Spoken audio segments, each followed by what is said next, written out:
there's something about this picture that just made me happy, and I wanted to talk about it. Hi, everybody. I'm Bill Whittle here with Steve Green and Scott Ott. And gentlemen, we've all by now seen the footage from the memorial service for President Jimmy Carter, who died just shortly, not too long ago. And we've seen the pictures and the video of Kamala Harris sitting there and looking back over her shoulder to see Barack Obama and Donald Trump talking rather affectionately almost with each other, and her reaction to that. So there's been a fair amount of schadenfreude about that, and I'm not made out of angel dust. You know, I got a little bit of satisfaction watching that reaction. See, here's the thing, guys. I don't despise Kamala Harris. I don't like her. I think she would have been a catastrophe as president, but she doesn't have that visceral reaction that Hillary Clinton or Joe Biden generated me. So I looked at that and I thought, well, you did call us Nazis. You did say that we were threats to democracy. So, you know, there's a little burn for you. But here's the reaction that I got for both of you. I was curious to know if you got this. Watching Barack Obama and Donald Trump talking to each other had two very powerful emotions for me, Steve. I'll start with one of them with you. The first one was validation. Barack Obama is the progressive god. He's the sine qua non of left-wing politics. And to see Barack Obama talking with Donald Trump and nodding as Trump was talking and agreeing and laughing a little bit, it to me, it's like, see, the guy's not an idiot. He's not a blowhard. He's not I'm talking about Trump here, not Obama. I was wondering. Yeah. I caught that. But watching the left's patron saint listening respectfully and agreeing with the knuckle-dragging, blowhard orange man made me feel, I hate this word. It's such a psychobabble word, but it felt validating. It felt like, you know, I'm not supporting some lunatic who they make him out to be. Oh, absolutely. It was all lies to begin with. I mean, all the threats to democracy stuff, Hitler the rally Russian in the Madison Square Garden. Yeah. Thing, it was all made up. We know it was lies. This is just a visual confirmation that the left will have a very hard time denying, because, as you say, their patron saint is joking along with Cheeto Hitler, and heads explode across the nation. Well, good. You need a good head explosion. Set you right. It was heartwarming to see, in a sense, that Trump was big enough to joke around with this guy. And the thing that the left just doesn't seem to get, and maybe Obama finally did, is that Trump is a funny guy. He's a genuinely funny guy. One of my favorite photos in the world, one of my favorite presidential photos for sure, is that one of Trump pretending to yell at the kid mowing the lawn in front of, I think it's the White House. If you see this, it launched a 1,000 memes. But he's out there kind of like the grumpy old man, you know, in his navy suit and his red tie, at the kid pushing the lawnmower. And it's one of those made-for-TV moments, because it's no coincidence that Trump relaunched his career as a TV host. He's very, very good at this stuff. He honed his craft in the 80s, living his fairly sordid personal life on the front page of, on the page 6, the celebrity gossip page of the New York Post. And he really perfected it in the 90s and the early 2000s when he was doing all the wrestling stuff, and then, of course, The Apprentice, which, by the way, at the time was the only reality show, the first reality show, and only, that NBC did for a while. NBC was very stodgy about this. They said, our brand is scripted television, until they got a crack at Donald Trump and The Apprentice. And then they went in on that because they knew something good when they saw it. And now, of course, NBC News is all literally Hitler all of the time.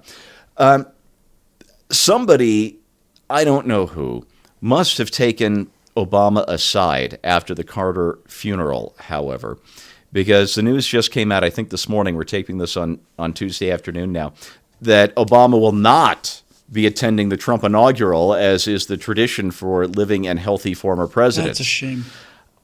It really is a shame, because he was a bigger man than he usually is for that nice little period of time at the Carter funeral, and now Barack Obama always reverts to the mean. That actually kind of bums me out. It bums me out a lot. Because of the other feeling I felt pretty strongly, Scott. As we recorded this coming in today on Tuesday morning, the 14th, it looked like it was the final press conference for the Biden administration, and the Biden administration's beleaguered press secretary, who's not been exactly stellar in the position, but also does not have a particularly easy job to do. Peter Doocy basically said to the outgoing press secretary, "Looks like this is probably going to be our last meeting together, and I wanted to thank you for taking the tough questions. You didn't have to call on me, Christine. You didn't have to call on me, and you kept doing it, and I just wanted to thank you." And she says, "Wow. What am I going to do to fill this emptiness of not having you here every day?" And it was a little bit of banter, but it was a genuine moment, yeah. and it felt like, I like it a lot too. It felt like watching the coaches shaking hands at the end of a really, really hard fought football game. And so that's what I got out of watching Obama and Trump talking and laughing and being statesmen. These two, the Obama and the anti-Obama, the antithetical, antipodal antithesis of each other, sitting there having a civil conversation, laughing and talking, and it's like no, this is how it's done. This is how you do the most powerful nation in the world. Things get very, very nasty during American presidential elections, but it's clear from that interaction that had such a small little clip, had such a big effect on me. Yeah. It was clear to me that Barack Obama respects Donald Trump in a way that he never respected Joe Biden, ever. Or Hillary Clinton either, for that matter. That these two men are former presidents, and they operate in an extremely exclusive club. And did you get that sense that, I don't want to say healing exactly, because it's going to get ugly, but a sense that we can operate without this that this rancor is largely a form of kabuki. Yeah, and I think it is. I think it was at the very least salutary for the country to see that. Like, I think people needed to see, especially those who have whipped themselves into a frenzy on one side or the other, and have basically classified the person on the other side of the aisle as just absolutely incorrigible, irredeemable, and outside of the pale of deserving human treatment. And so it was nice to see President Obama and President Trump smiling, chatting, even laughing a little bit, talking with each other. So I think that was helpful. And there are several levels of this, I think. I mean, number one, first of all, Trump is, before he became president, was in effect a pop star. He was a cultural icon before that. He was also a donor. He was the kind of guy who, would show up at fundraising events and would glad hand it with politicians, and they all knew him. And so it was, for him, he's at ease talking with people because he spent his whole life talking to people. And so to talk to Barack Obama was nothing for him. He would, because Barack Obama was the kind of guy who used to come to him and say, "Hey, can you write me a check for $50,000 to my committee?" So that's very natural for them. I think there's also what you talked about, kind of that football game mentality. One of the college games this year, a defensive guy busted through the line, sacked the quarterback, stripped the ball, and then ran it 85 yards for a touchdown. Well, it turns out that quarterback and that defensive guy were roommates in college initially when they both went to the same school. And I just thought, you know what? Afterwards, they're going to shake hands, probably give each other a hug, and slap each other on the back and say, "Hey, good game. It was great to see you." And I think that there's some of that camaraderie, especially among men, not exclusively among men, but especially among men, is where you can fight like hell over something, and you can still be, Ronald Reagan and Tip O'Neill sitting down for a cocktail after hours. That's it. Ronald Reagan and Tip O'Neill. And talking about it. And then there's another level of this that I think that really struck me. is that these men sitting next to each other at this funeral of an American president have got to look each other in the eye and say, we both got to be president of the United States. And there's almost a hallowed ground that you're standing on when you get to be with another president of the United States. It's like very few people get to do this. And usually not too many of them are alive at the same time. And you get my respect even if I disagree with everything you did, because I know how hard that job is. And we've both done something that almost nobody else on earth gets to do. And so I think that kind of umbrella of the glory of the office, of the responsibility and burden of the office, goes with those guys for the rest of their lives. And it's good to see them interacting that way. Well, the three of us started at PJTV back in 2009. I got active into political commentary right at the end of 2008, largely as a result of the nomination and eventual election of Barack Obama.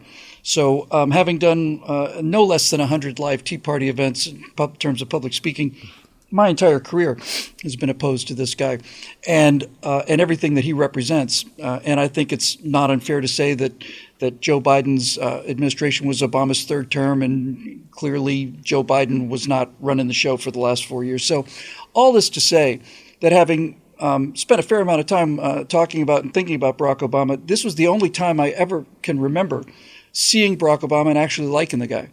And I liked him because he, if you watch people filing into that particular ceremony, there was an awful lot of people ignoring other people walking past other people like they weren't there. And Donald Trump has always been ostracized. He's always been the other. The strategy of the left has always been to make him illegitimate, to make everything about him illegitimate. And for he and Donald Trump to sit there and have a conversation and to see Obama nodding as Trump was talking as if, yes, you're making some excellent points. It just made me feel good. And I would like to just close on what Scott mentioned. One of my favorite moments in all of movie history is at the very end of The Right Stuff, where they're at the fan dance at is it Sally Rand, I guess her name is recreating, and there's a room full of people and they're playing Claire de Lune, and it's a magical moment. There's this beautiful woman on stage and she's got feathers, and everybody is absolutely enraptured by what's going on stage.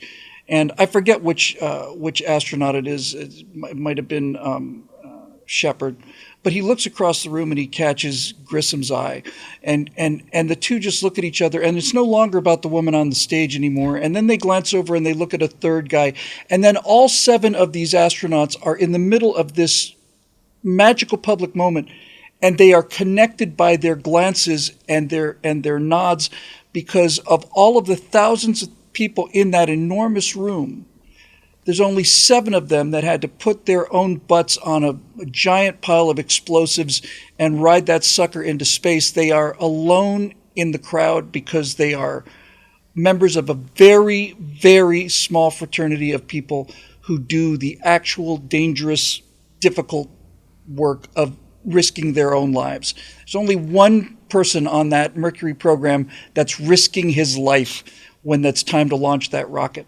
And that was why I love that moment so much. It gave me that sense too, that these 2 men are not just 2 men. They're presidents of the United States of America, and they're talking about things that only they understand. Only they understand. It was a good moment, and I'm disappointed to hear that Barack Obama is going to go back to the world of politics. But just like the moment in The Right Stuff, these moments are transitory. They last for a few magic seconds. And if you've got your eyes open and you're paying attention, they can really cause you to feel all kinds of really positive emotions about this country and what it is and what it's built on and its nature and its future. For Steve Green and Scott Ott, I'm Bill Whittle. I'll close by saying these will be the last words spoken during the Biden administration. And when we come back next week, it'll be the beginning of the new year as far as I'm concerned. We'll see you then.